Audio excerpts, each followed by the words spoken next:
Good afternoon, everyone. Allison Scoberg here with Consolidated Planning Group. I'm bringing to you another webinar. We are excited to be partnering again with Texoma Workforce Solutions. Christy Lee is standing in today for April Martin. Thank you, Christy, for being here with us today. And we are also partnered with the law office of Christina Lesher, and she is going to be going over the top 5 documents that we really need to have in our arsenal when it comes to planning for special needs. So I always like to go over a few housekeeping items right at the beginning. In case you're wondering, we are in webinar mode today, which means that we can't see you or hear you, but we do know you're there. Our chat box is open today, so we invite you to put your questions in the chat box. I'm going to be reading those out, and we're going to be answering as many questions as we can. We are going for an hour today, so for those of you that are attending live from 12 to 1, some people attend these through podcast.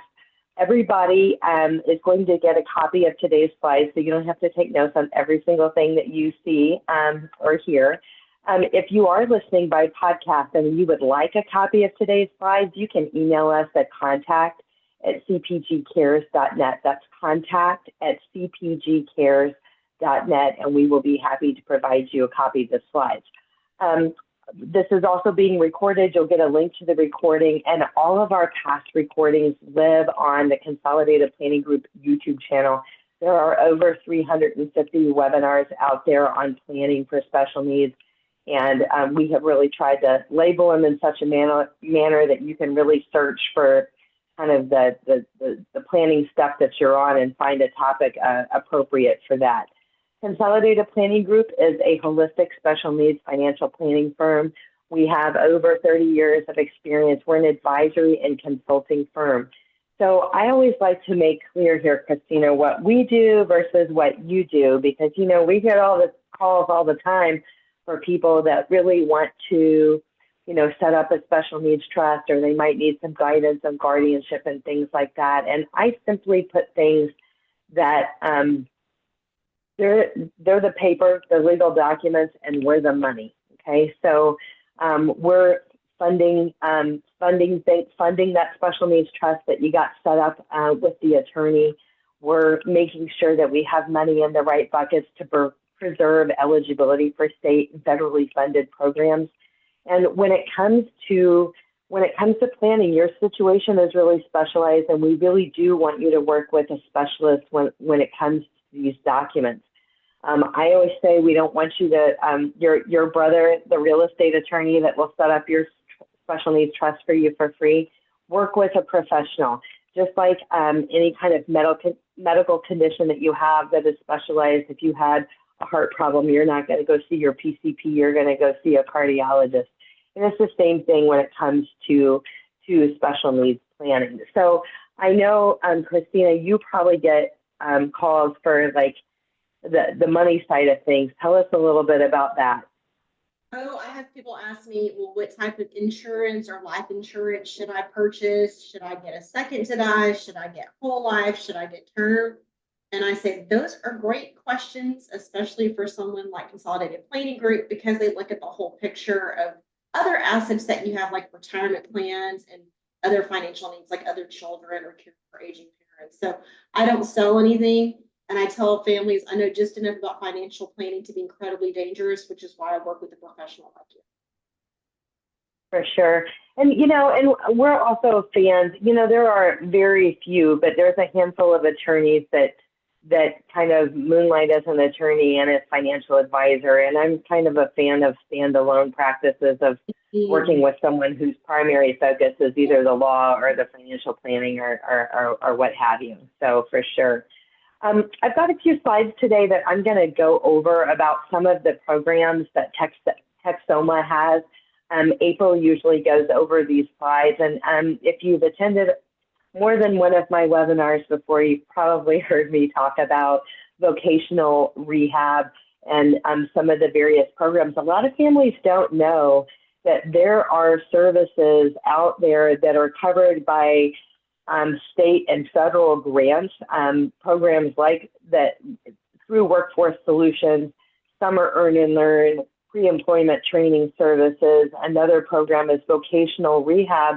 And these programs are for individuals with a disability that have an impediment to employment. It doesn't cost you to get involved. They do have a lot of educational webinars out there, and they have coverage all over the state. So I do know that we've got people that are attending today that are from all over the state. So there's various regions. And if you are attending or listening on the podcast and you're thinking about vocational rehab, hey, I need that, and you're not in Texas, these programs are all throughout the United States. You have programs, vocational rehab programs in your state as well. The one thing that I find interesting about some of these programs is that some of these programs start as early as age 14. So we think, okay, age 16, a person can work, but they can start doing some of these training services and closing some of the gaps to employment early on. So that way your loved one can, be able to be employable in the future. So you're going to receive this slide today clearly on how to get started with VR. There is a Start My VR on the internet that you can go out and start your VR in Texas. There is a statewide contact center at 512-936-6400. And I always like to mention here too that a lot of your public schools and private schools have a VR counselor assigned right to your school.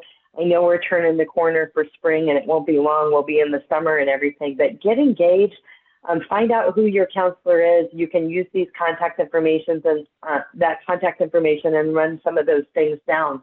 But some of the things that you may find through some of these programs, and they have employment specialists, target occupation health. They put a work plan in place, and they really learn about the individual and what their wants and their desires are, and what might be a good path for them, and what do they need to do to get there? What kind of training? Is it school? Is it work-based learning? Is it an internship or some kind of job shadowing program? So there's just a lot of cool things that they can help you move the bar on. And a lot of it starts in the beginning with VR, with assessments and kind of learning what are those impediments or those gaps to employment, and what do we need to do to close close those gaps so that way your loved one can be employed. I know that April always likes to talk about the Padlet. This QR code here, there's a lot of resources out here on the Padlet, so we do want you to check those out. And so that brings me to, and Christy, you can chime in if I've missed anything. I kind of hit the highlights, but the bottom line is if you haven't heard of VR, Summer Earn and Learn, pre-employment training services, you need to learn more about that. We have entire webinars on these programs on the Consolidated Planning Group YouTube channel, so totally check them out. Summer Earn and Learn is a pretty awesome program, in my opinion, depending on where you are in the state. Some areas in the state, these kids are making like $15 to $16 an hour, which is crazy.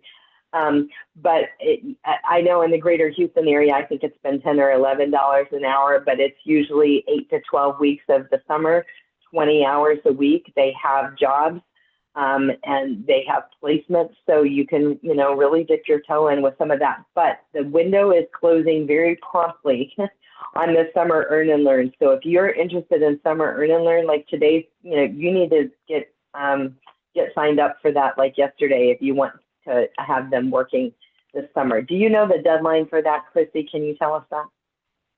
I believe the deadline is February 29th, I think. Okay, I was thinking 27th, 29th, so we're kind of on the same page. Perfect. It may be right. sooner than that, but the 29th is the last date that I heard, but the 27th, I wouldn't wait till the last minute. You got about a week or 10 days, but basically get signed up, and definitely check with your school guidance counselor. Is not your VR counselor, but your school guidance counselor will absolutely know who the VR counselor is for your school, so you can check in with them on that. So thanks for letting me share that, Christy. I appreciate it. All right, Christina, we are excited to have you back with us. We were telling Christy earlier, I have the distinct pleasure of presenting with Christina twice this week. And I think that that's happened exactly never. So we're definitely excited about that. Okay, so today we're going to talk about the top 5 special needs documents. Tell us a little bit about you, Christina, and about your firm.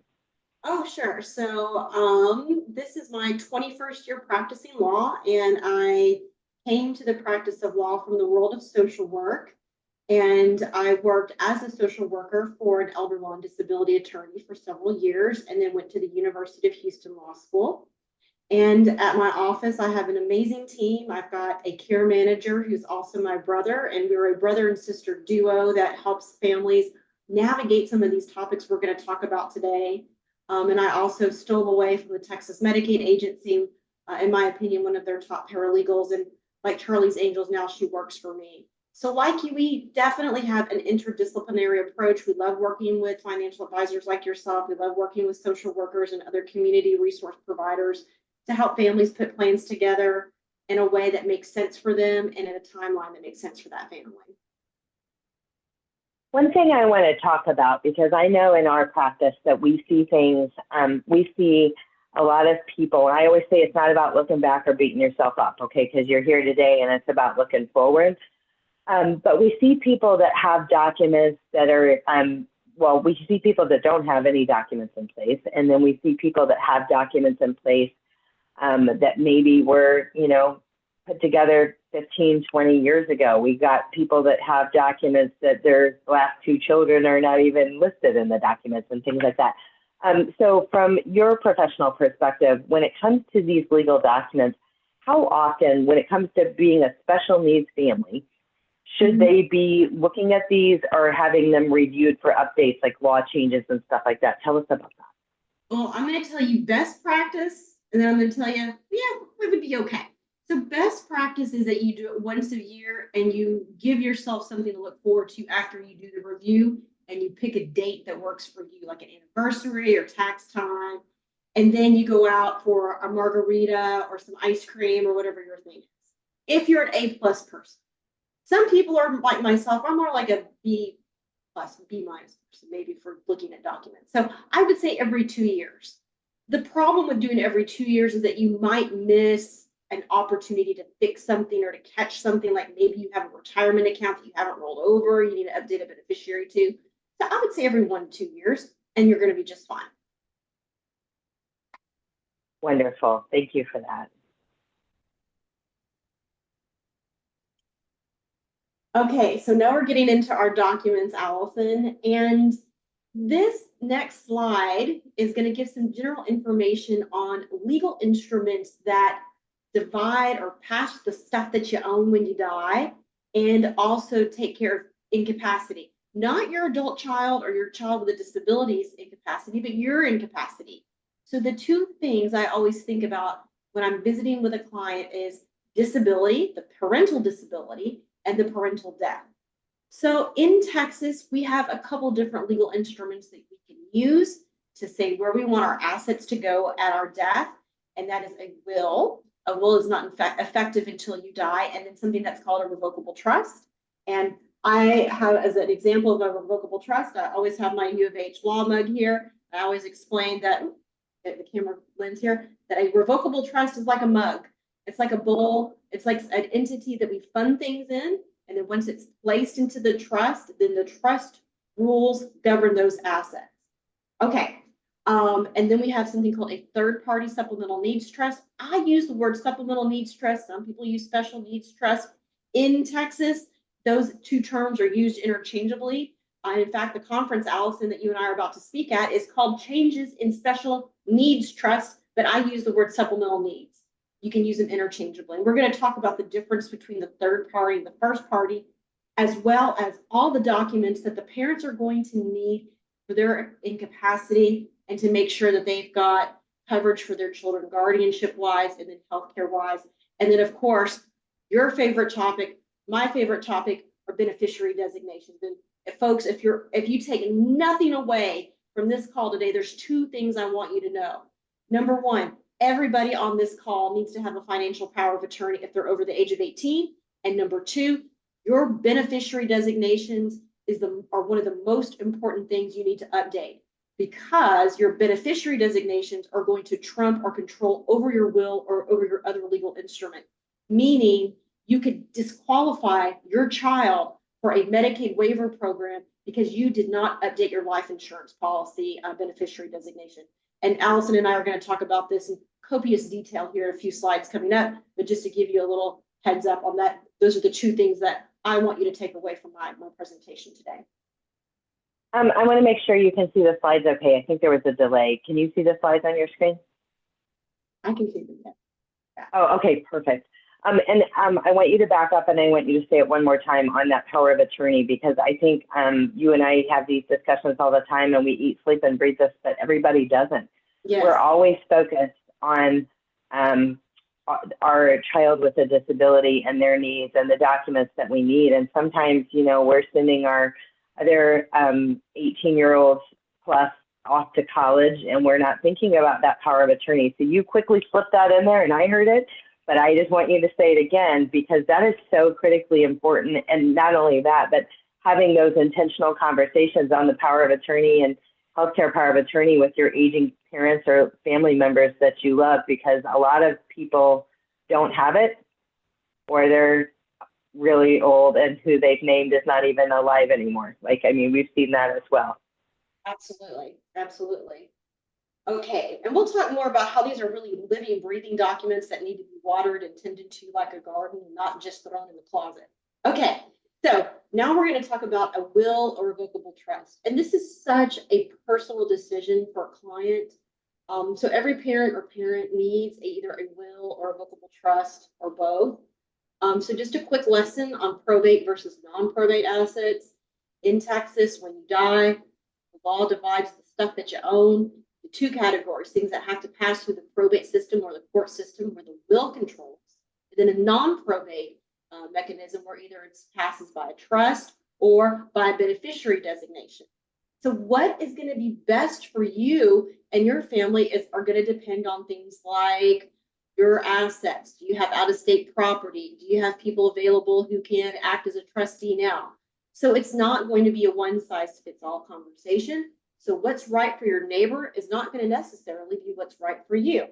So the will is effective at your death and can contain guardianship appointments for your minor children or disabled child at your death. Also, a third-party supplemental needs trust, which, as we're going to discuss, is the best way to leave assets to a disabled person or a person who may need public benefits. And it can also provide trust for minor children. A revocable trust is effective during your lifetime, but it can also have those third-party trusts. It can also have those trusts for family members that are minors, or that you may want to keep in trust for a certain amount of time. I have two minor sons. I have a 16-year-old and I have a 13-year-old. And I can tell you my 16-year-old, very fiscally responsible. Like, he has probably the first dollar he ever got. My youngest son, who's 13, has no money and has an allowance because he is fiscally not responsible. So he is probably going to need his, and whatever inheritance he's going to get from me in a trust, maybe his brother, maybe not so much. Some assets are placed in this revocable trust and some are not. We typically don't put retirement accounts or life insurance. Instead, we update those beneficiary designations to point to these little trusts that are embedded in a revocable trust at our death.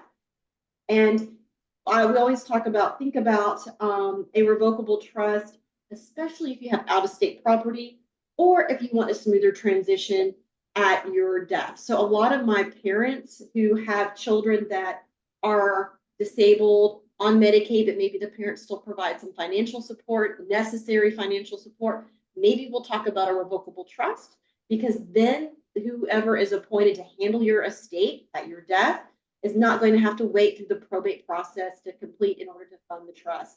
Some families are like, you know, we are okay, we've got other family members that can take care of that, but some people cannot. And so a will, or if you have a revocable trust, you still need a pour over will, and that's just a little detail that says, hey, If I have an asset that should have gone into the trust during my lifetime, it literally does what the document is titled. It pours that asset into the trust, called a pour over will. So even if you have a revocable trust, you still got to have a will. And just in case people are not getting it yet, Allison, beneficiary designation, so important. It's one of the #1 ways I see families mess up these careful plans. And so the example I like to give is I have a nephew named James, who you're going to get to see some pictures of on Thursday, Allison. He is on a Medicaid waiver program called Star Kids, formerly known as MDCP. And he has Medicaid, which means he can't have more than $2,000 in his name. If I left him the direct beneficiary of a life insurance policy, or if his mom, my sister, did, then at our deaths, it would disqualify him for Medicaid and would have to go maybe to a trust that would have some not so great features to it that we'll talk about. So that's why it's so important to check those life insurance beneficiary designations. And in my experience, Allison, tell me if this is yours, the #1 asset that people forget about is that life insurance that's related to their employer, because they don't really get any paperwork on it. They may have filled it out years ago, maybe before they even knew the child had a disability, and so they just forget about it. Is that your experience as well? Yes, and people that are also fortunate enough to have a pension. Pensions are kind of a thing of the past, but some people in oil and gas are fortunate enough to have pensions, and that is another place that we see errors. One thing that people ask about, they ask us a lot about is, we tell people how much do you need to fund a trust, and I know that when you guys set up a trust, you might fund it with $5 or whatever you fund it with.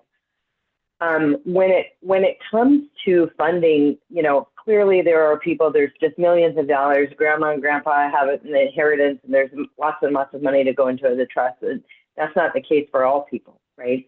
But what we like to see is keeping your own assets nimble during the 25 to 35 years that you might spend in retirement. So like you said, some assets are placed into the trust, but not IRAs or life insurance during your lifetime.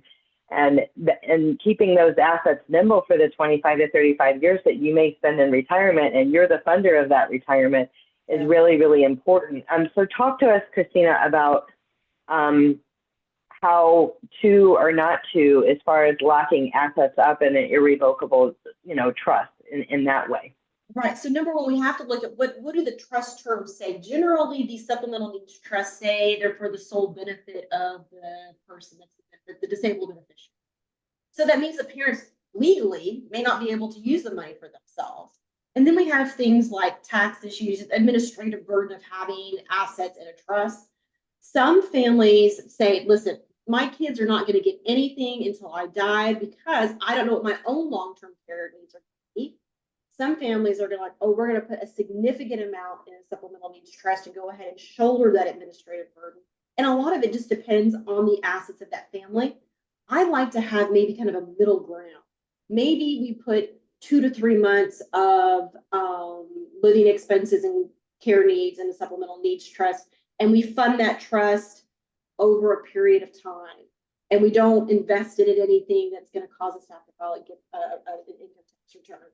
So unfortunately, the answer is it depends on the family. But I typically do not really fund the supplemental needs trust significantly until at least one parent dies. For sure. I have one more question before we go to the next slide. What I'd like to know is, for a lot of families, they have a loved one who has a disability, and maybe the kid's 18, 19, 20, 22. We're still hopeful and optimistic that they're getting where they're going. They're not there yet, but we remain hopeful. They're working with VR. We're closing the gap on all those things. What happens if I have a special needs trust and the child has thrived, they graduated college, they're working full time, life is good? How do I just dissolve it? What do I need to do if that were to ever happen to someone? Well, the trustee always has what we call fiduciary for financial responsibility to the beneficiary. So if we have a case where somebody maybe has a supplemental needs trust that's really not needed anymore, #1, we can always go to court and request court permission to terminate the trust. And the other thing too is it depends on how the trust distribution language is listed. I don't like to have my trust be too restrictive, meaning I like to give the trustee the ability to even disqualify that beneficiary for benefits just in case there's any little bit of a doubt that they may need those public benefits before. So if the document is drafted appropriately, the trustee should have some flexibility in making distributions. And if we have to, we can always go to court and ask the court permission to shut down the trust. So one thing that you just said that I think is worthy of repeating is if the document is drafted appropriately. So one of the recommendations that we make on a pretty regular basis is if you already have documents in place, you know, Christina's firm, other firms, they're not here to rain on anybody else's good work. But what I've seen in my practice is a lot of mistakes in the legal documents. So I would say if it's been a while, you know, again, as far as reviewing them, get somebody else to review your documents. Get another set of eyes on your documents just to review. Just because you have them reviewed doesn't mean you have to change anything. But this conference that Christina and I are going to this week is to go over the changes in the laws. The laws change, things change. So that is why it is important to have your documents reviewed from time to time. So we have a question. What if a parent wants to leave a special needs child who has kids' rights were taken away?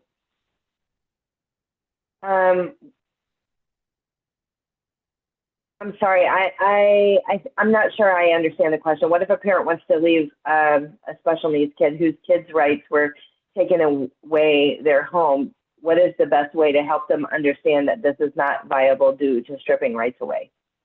Does that resonate with you? Please rephrase that question, and we will aim to answer. I apologize for that.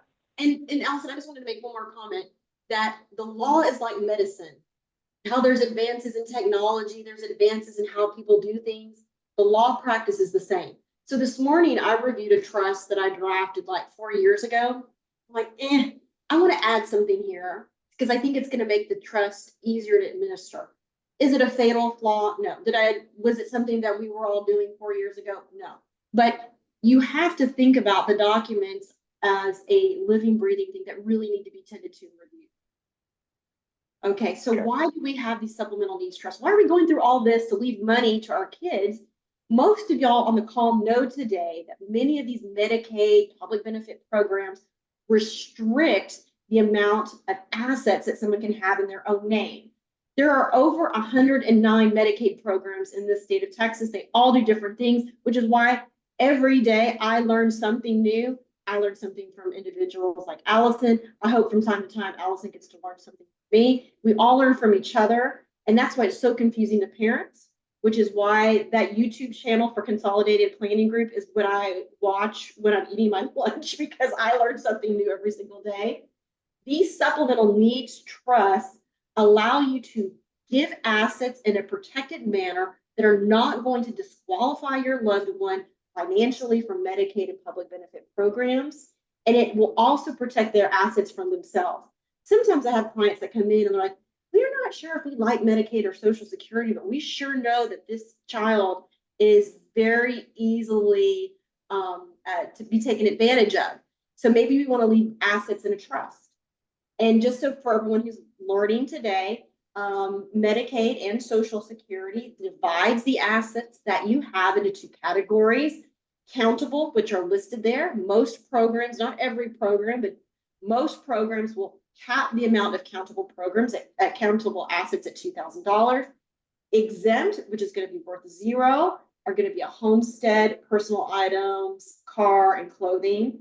And so a big question I get is, why set up the supplemental needs trust? Why should my sister, who has a special needs child, not just give me the money for James because I'm a trustworthy person, I'm a lawyer, I'm an auntie who's very protective over my nephew? Because life happens. People get sued, they get divorced. I may have a creditor come up. So if you have things in a trust, then we protect those assets for the benefit of your child. So when families tell me I'm going to disinherit my son and give the money to his sister to take care of him, that's usually not a good idea because life happens.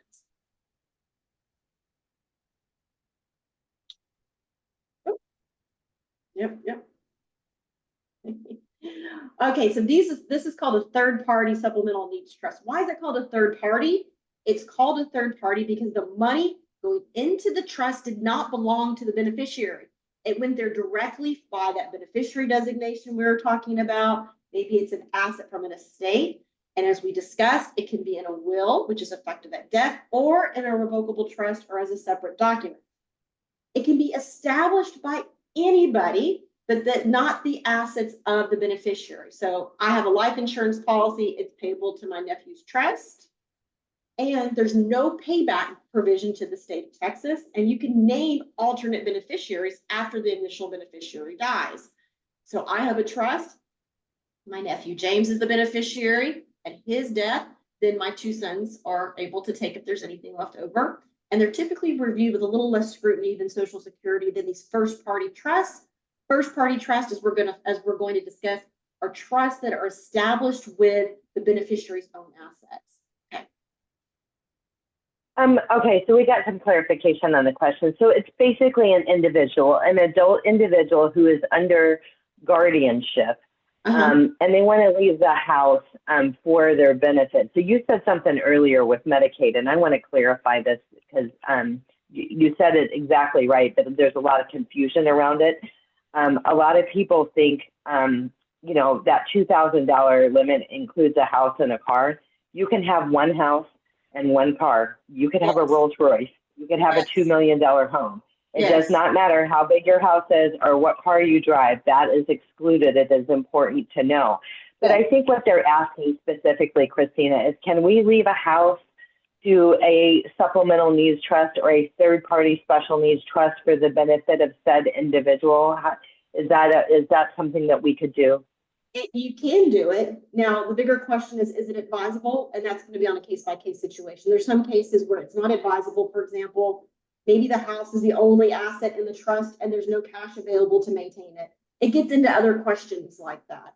There's lots of things you can do. Maybe you shouldn't do it. Maybe it's better to sell the house and use the cash to pay for housing. So yes, technically the answer is yes. But sometimes I've definitely seen, so like to her point, the good reasons and reasons that might not be, that would be less than ideal to have that, but a true conversation with an attorney about this is good. But an example of where I've seen it be a great idea to have the house inside the confines of the special needs trust is for a vulnerable person that may be easily taken advantage of. You know, Christina talks about protecting them against bad actors. And that would be an example, because I know some of our loved ones, if someone was nice to them, would give the house away, right? They have a good heart and they don't realize that sometimes other people don't in some cases. So that might be an example. All right, so now we're talking about these first party trusts. And I'm going to tell y'all, I think these first party supplemental needs trusts give supplemental needs trust a bad name. Remember that Bon Jovi song from the 80s? Anybody? Allison, remember? Okay. So I have a lot of families like, I don't want a supplemental needs trust because of this payback provision. What they're talking about are these first party supplemental needs trusts that are funded with the individual's own money. If you have a trust, and in Texas, and you're under the age of 65, and you're on Medicaid, you can establish a trust, or a parent, guardian, or court order can establish a trust, and you can put money that's in your name that would have otherwise disqualified you financially for Social Security and Medicaid into this trust. Social Security looks at it as a loan to you, because otherwise they would have made you spend your own money before they paid for medical services. So at your death, if there's anything left over, you have to pay the state or states back for whatever medical assistance you receive, not Social Security, but medical assistance. So some states allow for funding after age 65 without a transfer penalty. Texas is not one of them. I think the other bullet point I have is that we will sometimes use these first party supplemental needs trusts to direct child support if child support becomes an issue and causes a disabled person to have too much income. We can use these first party trusts. But any person who is a parent, grandparent, guardian, or court order, or the beneficiary, they can establish the trust.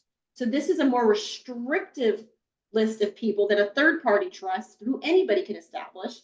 And then any person can be the trustee other than the beneficiary. And then we have to have distributions for that beneficiary's sole benefit.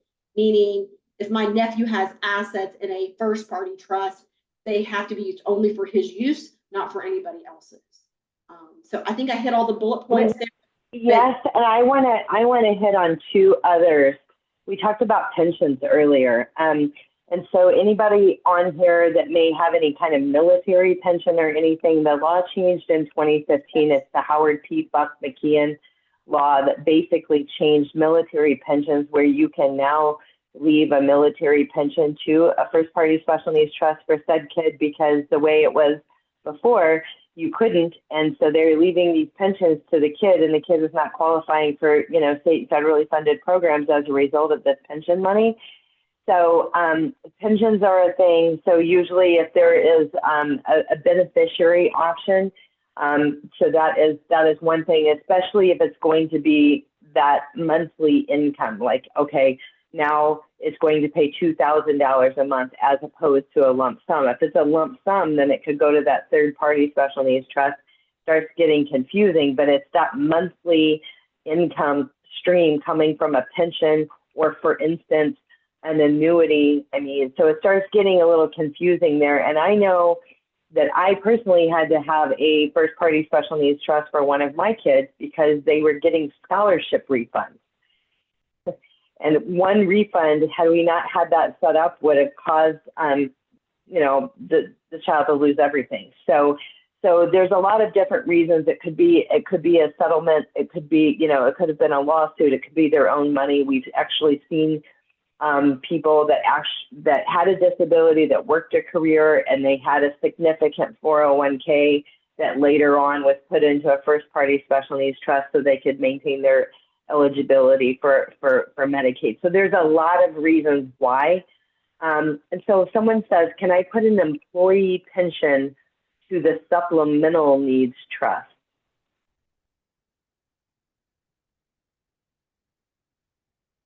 Are you employee pension to a supplemental needs trust? I haven't seen that, Christina, quite honestly.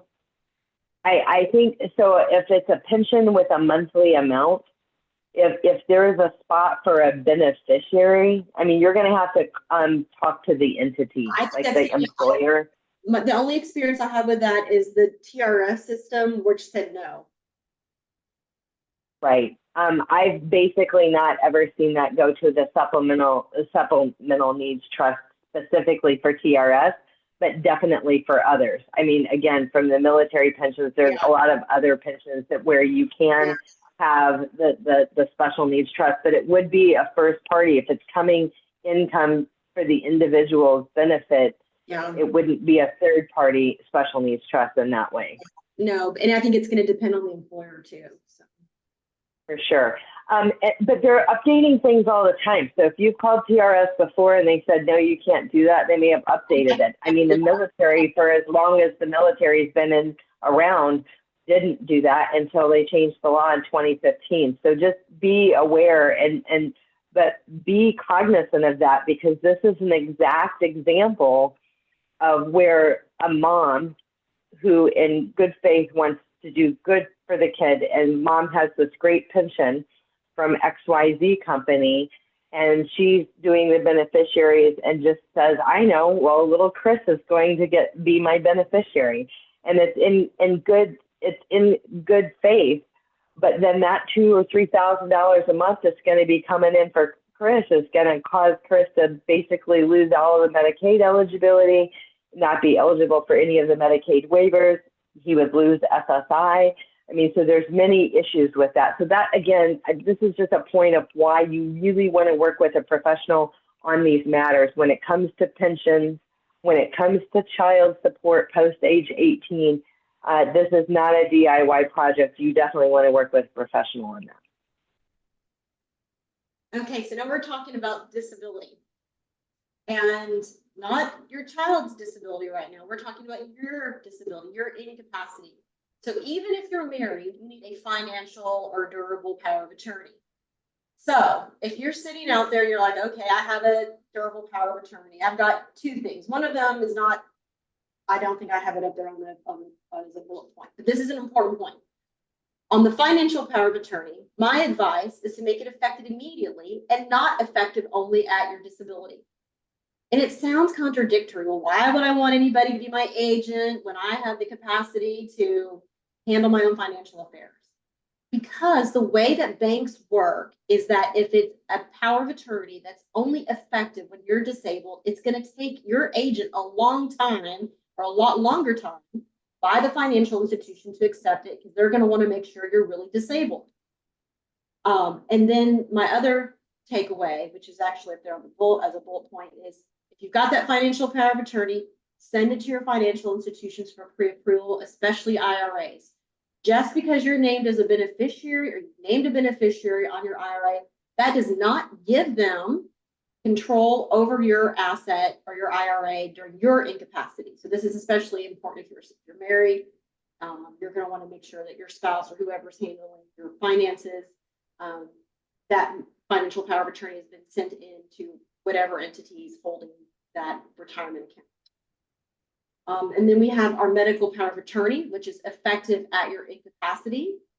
And your medical power of attorney, your financial power of attorney, a lot of people ask me, well, who should be these individuals? My opinion and my advice to clients is it needs to be the people that are going to be best at the job.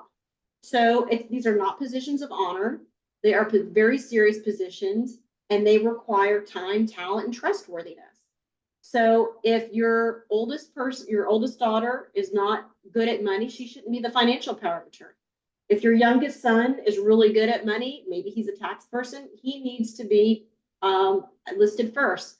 To me, birth order, in other words, should not dictate who acts when. The medical power of attorney doesn't have to be the same as the financial power of attorney. And also the powers of attorney can live out of state. There seems to be a lot of confusion. Oh, I can't have an executor or a trustee or an agent that lives out of state. No, you can have a trustee that lives in a different country. HIPAA release, that's a list of people that can access your medical information. It's usually drafted so that it lasts 2 years after date of death. Directive to physicians, those are what your wishes are in case of a terminal or an irreversible condition.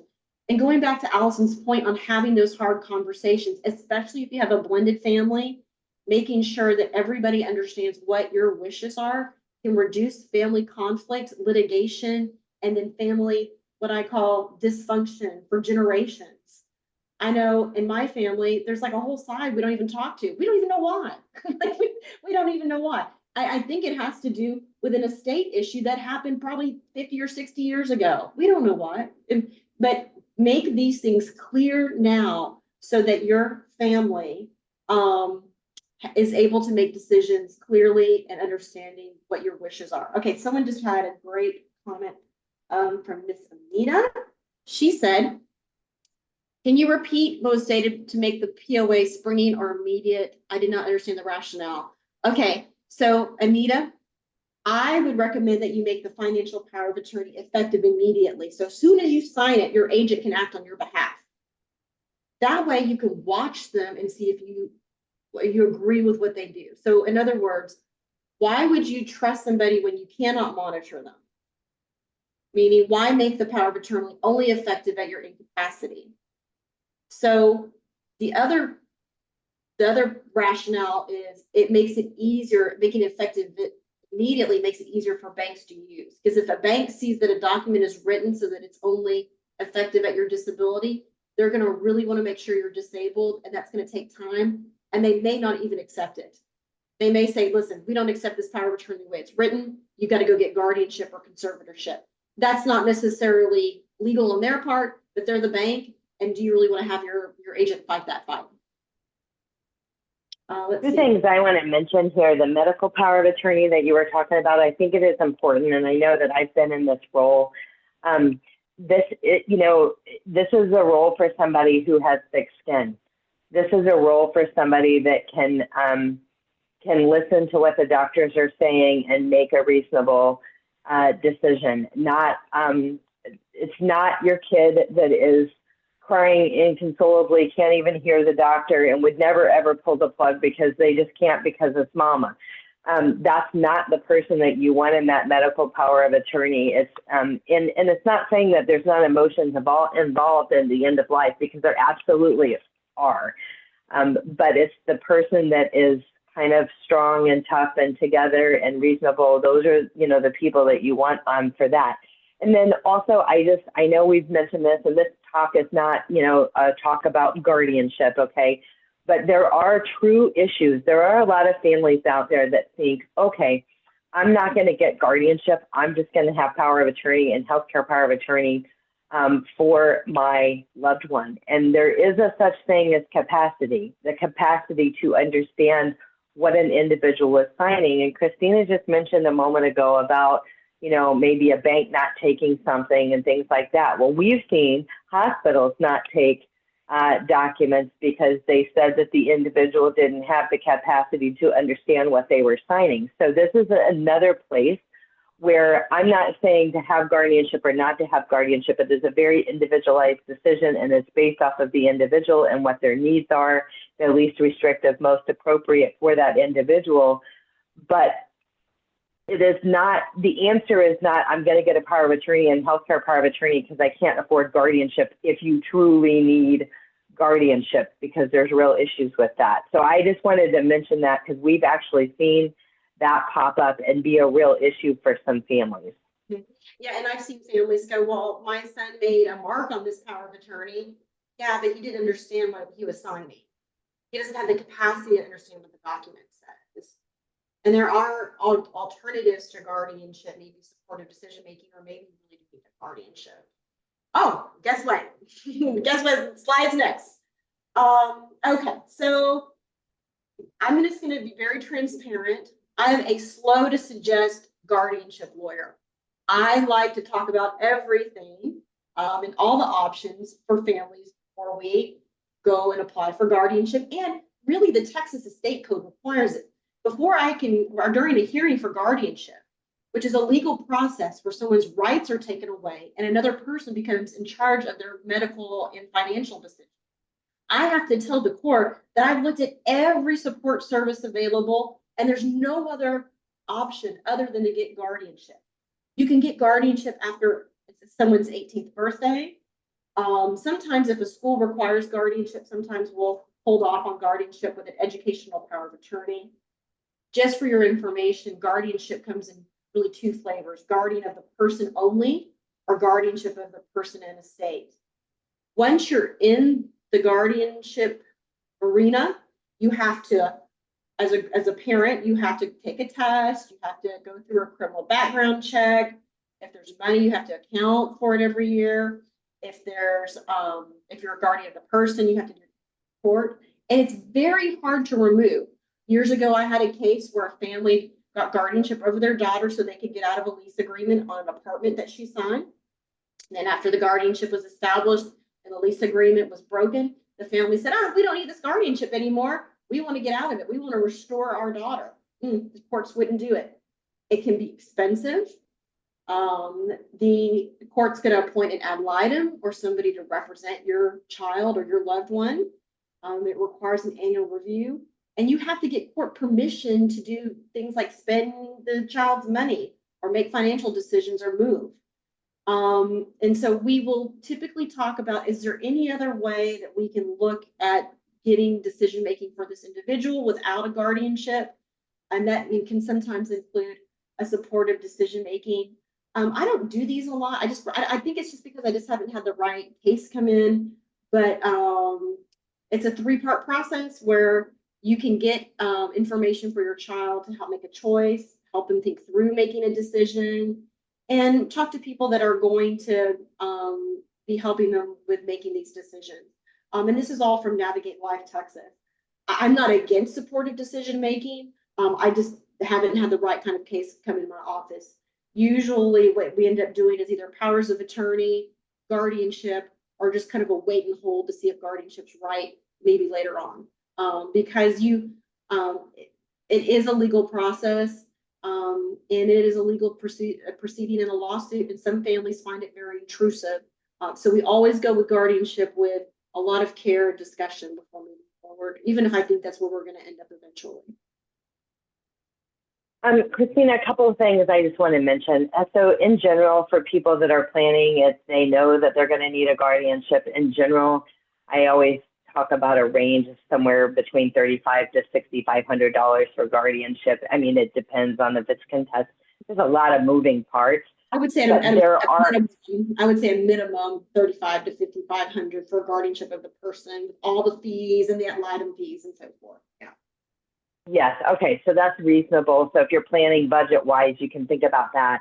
The other thing that I wanted to mention too is for any families that find themselves tight on funds or may be considered indigent, there are legal aid programs across the state. There's a lot of different ones. They're called different things, but if you Google legal aid for guardianship, you'll find the legal aid organizations in your particular area. You can reach out to us and we might be able to provide some names. You know, there's Disability Rights Texas is some that people have heard of. And I also just wanted to mention that Galveston County, if you live, you have to live there. If you live in Galveston County actually has a free guardianship program. They have some grants that they have implemented. So, but you actually have to live there. You can't just call there and get their free guardianship.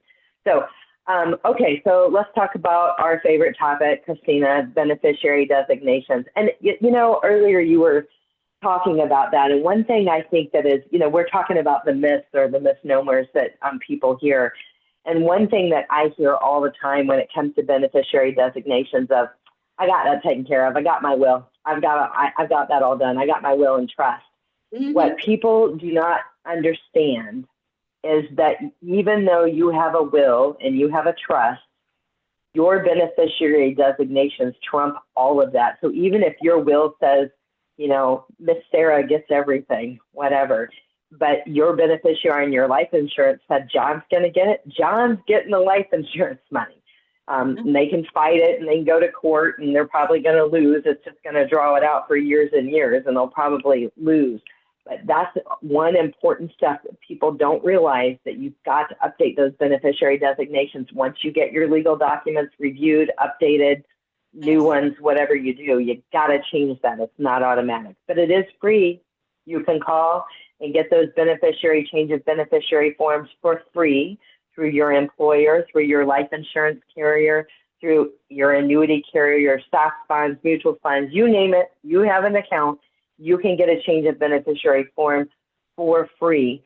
And there's also something called a contingent beneficiary. So basically, if I have a life insurance policy and Christina is my beneficiary, she is my primary beneficiary.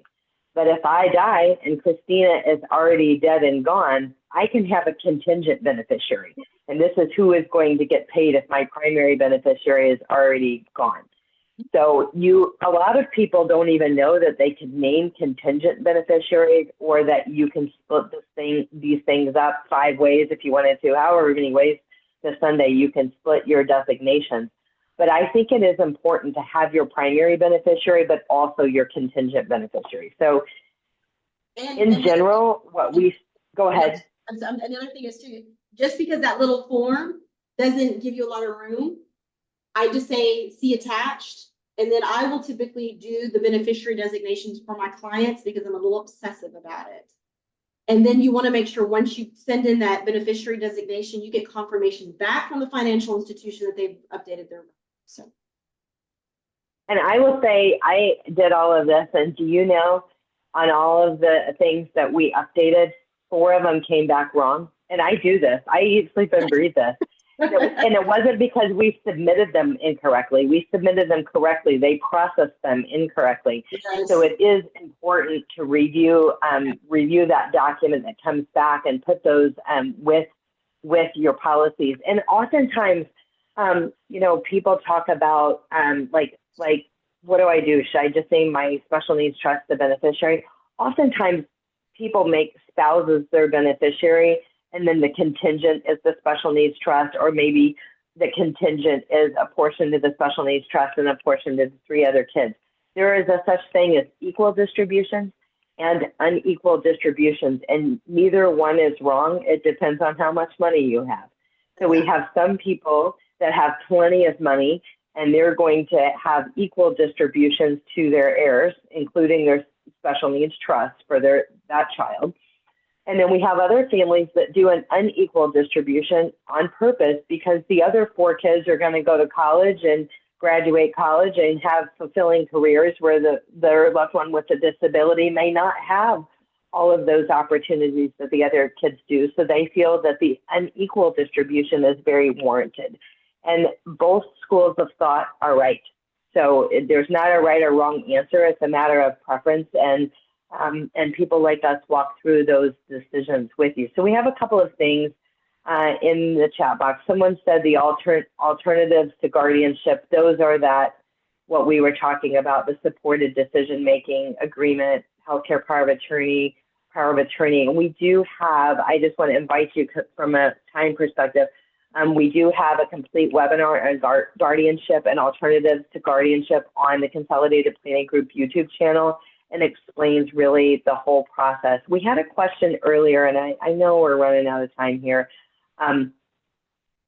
Someone asked about the differences between a special needs trust and an ABLE account, and why might they need both? Can you talk to us a little bit about that, Christina? Sure. So a supplemental needs trust, number one, is a legal entity, as we discussed, that can receive assets. But the disabled beneficiary's name cannot be on it. They cannot have control over it. But there's also no limit to the amount that can be placed into that trust, whereas the ABLE account is different in that the beneficiary or the individual's name can be on. They can control that money, but the amount that can be funded every year is going to be different. And I believe that this year's at 18,000. I think you know the numbers better than I do, Allison, that can be contributed. So in other words, if somebody inherits a bunch of money, they inherit $800,000, they cannot put it all in an ABLE account because of the limitation of $18,000 a year. So they may have to put some in a first party supplemental needs trust, and then maybe some in an ABLE. And furthermore, one thing, that's exactly right. The additional amount, so it's subject to the gift tax exclusion each year, and that 2024 amount is indeed $18,000. If the individual is working, they can put an additional of up to $14,500. They would have needed to earn that much. But if the individual with a disability, they can put an additional amount. But I think it's also important to note that you cannot make an ABLE account a beneficiary. So if I have life insurance, I couldn't say little Johnny's ABLE account as the beneficiary. That doesn't happen. So that's the reason you might need both. And again, we have complete webinars on the ABLE account, on the special needs trust. But the other thing is the ABLE account right now, as it stands with the Social Security Administration, if you pay for food and shelter out of your third-party special needs trust, there is a 1/3 reduction to SSI, but you can pay for food and shelter out of your ABLE account without getting that reduction for SSI. So that's another why behind it. So just think about the multiple, the multiple vehicles and documents and how we're getting where we're going and how we're maximizing the benefits, staying eligible for Medicaid, getting the most SSI that we can get. Those are all of the reasons why you might have both. All right, so Christina, we have got your contact information here. Christina's law office is in the greater Houston area. And so are you accepting new clients? And tell us about your consultations if somebody wanted to learn more about your services and who you are, how to work with you. Sure. So we see people in the office, we see people by Zoom all over the state of Texas. I've got clients in Dallas, I've got clients in South Texas. We have an initial consultation that we send homework for. We do charge for that. Our initial consultation fee is $4.95. It usually takes us about an hour and a half, and you get a PowerPoint and a bunch of homework. So we try to give you as much information during the initial consultation as we possibly can. If you want to know more about me, you can check out our website there, lawlesher.com. We have a Facebook page, the Law Office of Christina Lesher. We are also on TikTok and Instagram. I need to give you those handles, but you can it's just Christina Lesher. And so we are doing little snippets here and there for families to get to know us a little bit. But that's how you can reach us. So awesome. And I hear good feedback about your consultations, that you were very prepared and you had looked at things and you were really ready for the consultation. So that is the point of it. There are attorneys out there that you can get a free consultation, but she's going to take a deeper dive with you and be able to talk to you informed and kind of look at what you have sent in ahead of time. So I like that. People are busy, so we need to get down to business, right? That's the point. So I love that. Just a few things we always say to keep on your special needs planning radar. We've talked about a lot of things today, and these topics on how to develop a comprehensive special needs care plan, future care cost estimates, SSI, SSDI, Texas waivers. There are webinar topics on every single one of these on the YouTube channel, so you can check those out. Today, you're going to get a copy of the slides and the recording. There's going to be a link on the slides for our upcoming webinars that we have coming up over the next month or two. So you can check those out and register for any that might be right in line with the stuff that you're on in planning. We work on a collaborative team here at CPG, nationally certified as Social Security advisors, members of the Special Needs Planning Academy. And we stand ready to help you plan for the future of your loved one. We offer free personalized consultations. You can hover over this QR code. It'll take you to a calendar. Our consultations are designed to learn a little bit more about you, what brings you to us, what planning have you done so far. We'll share a little bit more about us and how we work, and together we can make a decision if that makes sense for us to take those next steps. But thanks everyone for being here today. Thank you, Christy, for being here. Send April our thank yous, and we appreciate all that she does as well. And Christina, as always, lots of great information, and thank you for sharing with everybody today. Guys, check your emails. You'll get a copy of today's slides. And again, if you're listening to this on podcast, email us at contact@cpgcares.net, and we will be happy to send you a copy of the slides. Thanks so much, everyone. Have a great afternoon. Have a great day. All right. Yes. All right. Bye now.